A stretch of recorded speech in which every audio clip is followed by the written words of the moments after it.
Welcome,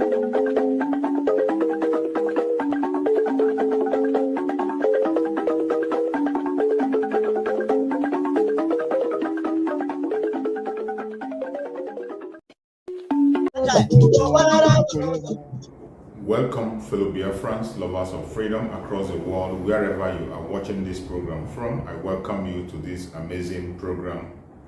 Today is the 7th of June, 2024.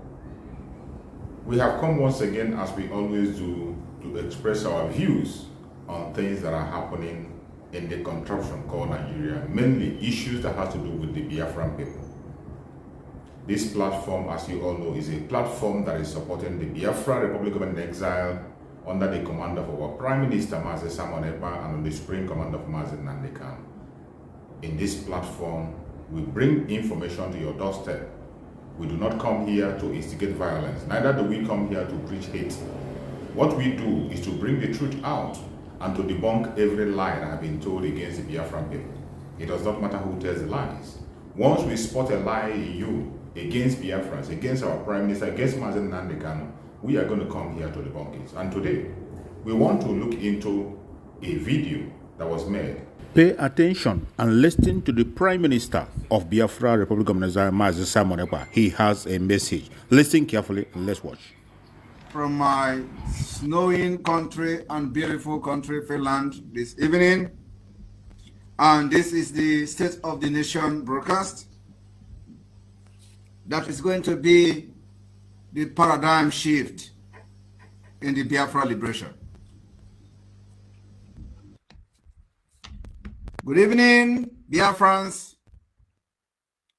lovers of freedom, and friends of Biafrans across the globe. The gentlemen and ladies of the press that are hooked up to this program today from different parts of the world.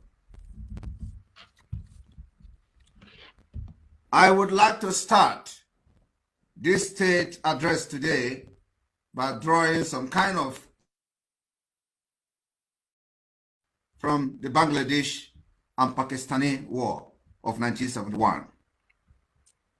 The 1971 Liberation War of the Bangladesh against Pakistani continues to shape the mindset of the Bangladesh sense of nationalism and has forged their contemporary constitution. The Bangladesh we see today is essentially the fruit of the Liberation War of 1971, and in order to know the history of Pakistanis colonialism and the event surrounding the 1971 Liberation War that turned Bangladesh into an independent sovereign state, we need to again look into the Biafra issue and the event that has happened for the last 2 years. The Liberation War of the Bangladesh people was not merely a war of independence fought by Bangladesh nationalists, but one of its main reasons that triggered the Bangladesh War of Liberation was religion. Religion. The Pakistani government, as at then, wanted to turn Bangladesh into exemplary Muslim by alienating them from their Hindu background. That's exactly what Nigeria is doing today. Nigeria government is now an Islamic State government where the Muslim is a president or becoming a president-elect and the vice is president-elect. And this Biafra will never accept no matter what. Apart from that, this has been the problem of Nigeria from inception, from 1914, go to the independence in 1960 and beyond. And today, the manifestation of the Islamic State in Nigeria is getting clearer by the day. This we saw many years ago, and that's what is leading to most of this agitation springing up for the disintegration of Nigeria which is for the best interest of every ethnic nationality that made up Nigeria today. I want Biafrans to understand this concept of the religious division was also used as a root cause of the creation of Pakistan in the first place, following the British colonialism of the subcontinent. Ironically, religion brought together Bangladesh and Pakistan as one state during the partition of the subcontinent, and later the very same religion separated the two. I want you to understand that this is going to happen this year in Nigeria, between Nigeria and Biafra. It does not matter whether you accept it or not.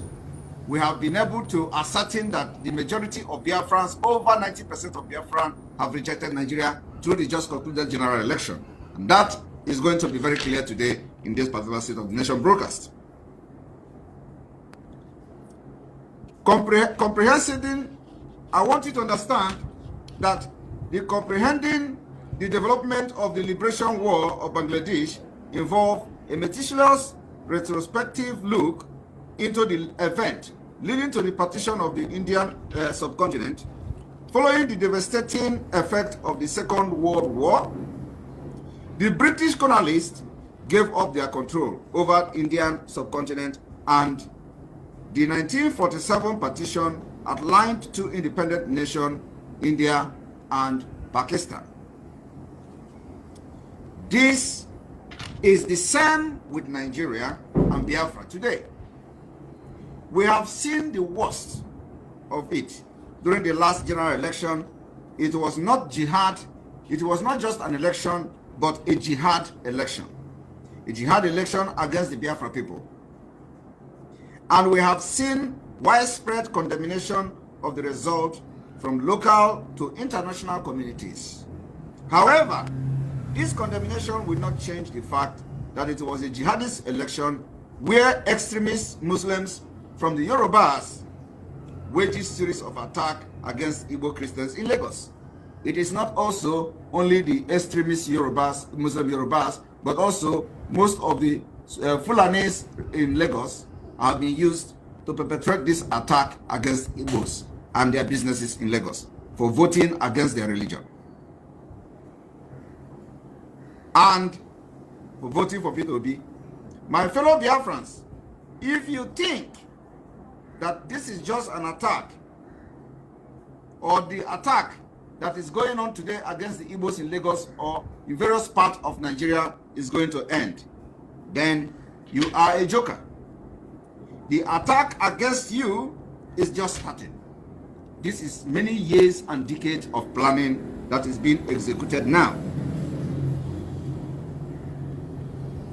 Their target is to silence your voice physically and in the ballot box. They have succeeded somehow in silencing your voice that today you dare not speak in Nigeria. Today you dare not condemn or criticize the government in Nigeria because it is a jihadist government. If you do that, you are a dead man. So they have succeeded in silencing you, using force and terrorism to silence your voice in Nigeria, and now they are taking it to the ballot box, making sure they silence your voice in the ballot box. They have succeeded in all these things, including now, the last election shows that they will stop at nothing until they silence you in the ballot box. I want my fellow Biafrans and those listening to me today to know that your voice in the ballot box will be silenced by the jihadist government of Nigeria with terrorism, and they will not stop until this is done. Because many of you don't understand, many of you are very unreasonable people who are looking for the head of those fighting for your liberation. My fellow Biafrans, Nigeria has been in joint military training, studying the map of Nigeria and Biafra with the Pakistani government. Many of you do not understand why Nigeria aligned with Pakistan to train their air force and their pilot in studying and monitoring the map of the Nigeria. Is because they are using the template that Pakistani use against the Bangladesh. in order to subjugate them and turn them into Islamic State, which the Bangladesh people rejected. And today, you are going to see a similarity in what we are doing in this Biafra liberation movement. The reason for this collaboration between Nigeria and Pakistan is nothing else than the Islamic agenda. And today, it is manifested. Atiku and the other Muslims can never go against the outcome of the election in good faith, because it is a dream come true. And win-win for Muslims in the north, Boko Haram, Islamic State, ISIS, Al-Qaeda, and all the terrorist organizations and groups in Nigeria. This is a win-win for them. They can never go against this election, against the result, in good faith. And our message today also goes to the ignorant people following them in PDP, because Atiku can never fight with his heart. He knows that he is going to be more comfortable in an Islamic state of Nigeria than in a secular state. So if he go out there to fight against the Muslim ticket or the Muslim president and vice president Muslim, he is just deceiving you. The fight is not real. And I want you to understand that the judiciary has been taken over by the Muslims, the executive Muslims, the military Muslims, the police Muslims, and it is only Biafra that is going to save you from this mess. Atiku also validated the killing of the young lady, the young girl in the northern Nigeria for blasphemy. She was stoned to death, and Atiku condoned it in this 21st century. Atiku can never go against the Muslim ticket. That is what they have prayed for. And do not allow yourself to be used. We are not going to be used, and we cannot be deceived. That's why the Biafra liberation and exit from Nigeria will happen at all costs this year. My fellow Biafrans, just like the Bangladesh people has had enough of the Islamic agenda and they liberated themselves from the Islamic Pakistan rulership, so will the Biafra people liberate themselves this year, 2023, from the Islamic dominated Nigeria government. In the same way, Pakistani government embarked on a widespread crackdown of the Bangladesh activists. In the wake of the crackdown on March 25th, 1971, the Awami League leader felt bereft and were left to their devices. Senior leader fled from their houses to take shelter in a remote village in India. Most of them took refuge in India. They left and fled their country in Pakistan. Among them was the Awami League General Secretary Tajuddin Ahmed. Tajuddin Ahmed fled because of the crackdown of the Pakistani government in March 25th. The Indian authority gave them safety and shelter. When they fled the country because of the crackdown, the exact thing the Nigerian government are doing today, the Islamic government of Nigeria is doing today to Christians, Biafrans, mainly Christian Biafrans that are fighting to liberate themselves from them. They will have start and onslaught against our people, including crackdown on Biafrans. And those innocent Biafrans who are not even part of the Biafra Liberation Army have fallen victim of this. The evening of April 1, 1971, Tajuddin and Barrister Amirul Islam were put on board a Russian-made Antonov cargo aircraft. In extreme secrecy, they were flown from Calcutta to New Delhi.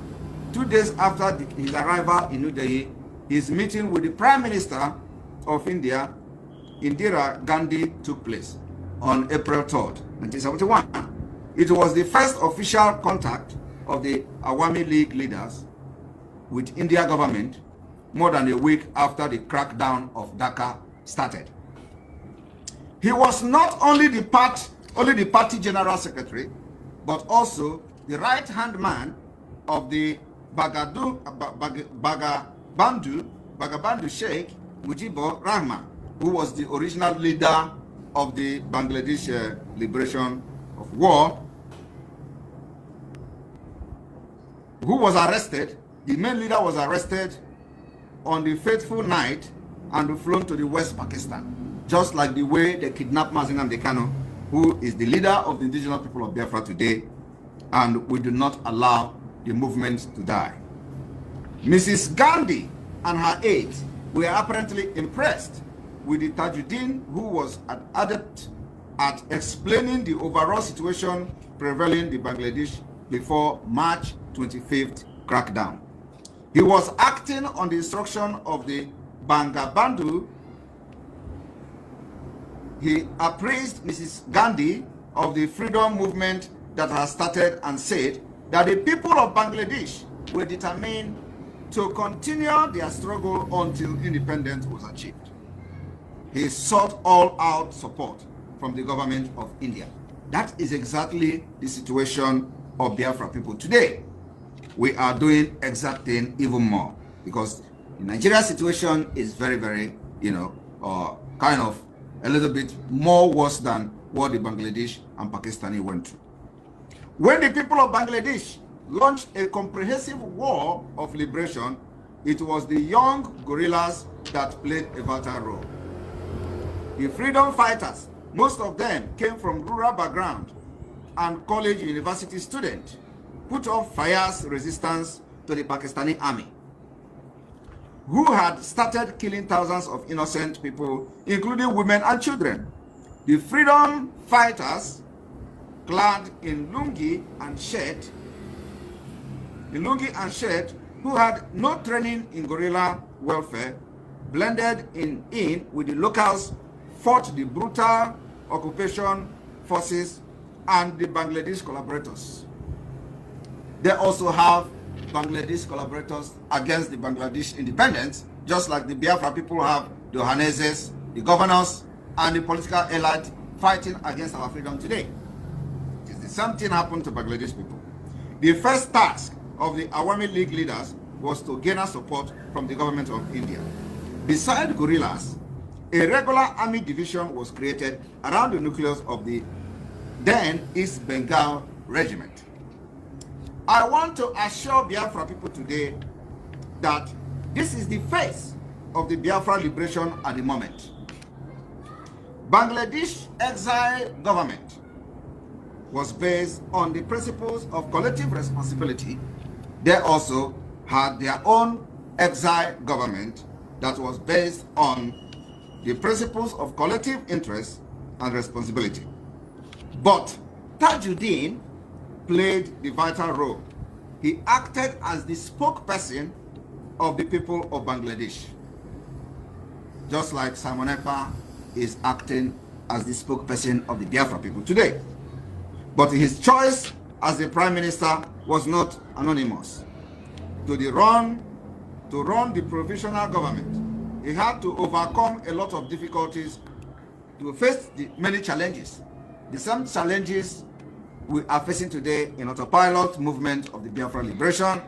The first challenge, the same challenges Simon Ekpa is facing today is the same thing the Tajuddin man from Bangladesh faced during their liberation war. There were not only differences of opinion among the Awami League leaders, but also grouping and bickering aplenty. Intellectually sound and unassuming, Tajuddin was a cool-headed person in the absence of Bangladesh, in the absence of their leader, Babangadu. Had he not been chosen as the Prime Minister of the exile government, it would have been difficult for any Awami leader or Awami League leader to handle the complex situation. The same way that we are having different complex issues today as we prepare our exit from Nigeria. But Tajuddin maintained proper liaison with the host Indian authority, as well as various groups and freedom fighters. My fellow Biafrans, we started our countdown to exit Nigeria on the 5th of October 2022. And during this countdown that ended today, as a matter of fact, our countdown ended today, the 5th day of March 2023. We recorded a lot of success in creating awareness during this countdown, building and strengthening alliances with our neighbors like the Oduduwas. Joint brief took place.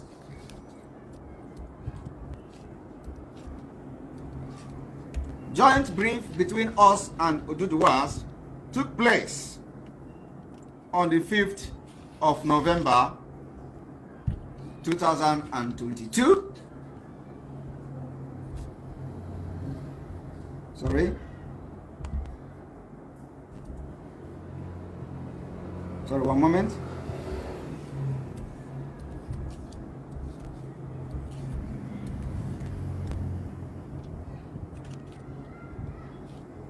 Welcome back. The joint press briefing between Biafra people and Oduduwa took place on November 5th, 2022. We sustained and reawakened the Biafra spirit through the hoisting of Biafra flag of the rising sun, which took place on the 21st day of November 2022 at exactly 12 a.m. throughout the 31 state and province of Biafra. During this countdown, we defended Biafra land against rampaging Nigeria state terrorists who comes to kill our people at will. We made sure they do not have their way. We made sure that they have always left Biafra land defeated. It is no longer business as usual like before, when they will come, kill, maim, rape our women, kill our children, and go free without resistance. During the countdown of the Biafra exit, we defended Udi in Enugu province of Biafra land against terrorist state and both state and non-state actors. During the time of this countdown, we defended Ezeago, we defended Ehamufu, we defended Four Corner, Enugu, and beyond. We defended many places in other parts of Biafra land and continue to do so. We stopped the terrorist Nigerian army from further burning of our homes and shops and business places and marketplaces with equal measures and resistance. All this happened during the countdown of the Biafra exit. We also made history during this countdown. During our December 2022 lockdown, between the 9th of December to 14th of December 2022, in preparation for no election in Biafra land, which affected the voters across Nigeria, not just in Biafra land. As the voters turnout can attest to this fact, our over 93 million registered voters, only 27% were, voted. But the issue is that from our record, we are to inform you today that the 27% voters recorded by ANEC, they are all false and fortified. It's fake. The number of Nigerians that participated in the vote is not up to 15%. And it is a credit to the Biafra movement, who created the awareness, educated them on the need to reject Nigeria. And today, over 73% of the Biafra people, Nigeria people, rejected the one Nigeria. The indigenous people in Nigeria have rejected Nigeria, and that is the reason why you have the low voters turnout, which is to say that many indigenous and ethnic nationalities in Nigeria are no longer interested to continue one Nigeria. I thank God for the Prime Minister Mazi Simon Ekpa, the Commander-in-Chief of the Armed Forces of Biafra. Biafran people are going to defend themselves. If it's going to take everyone out to defend Biafra, we will do that till the last man standing. May Chukwu Okike continue to guide our Prime Minister Mazi Simon Ekpa. May Chukwu Okike continue to guide our Liberation Army.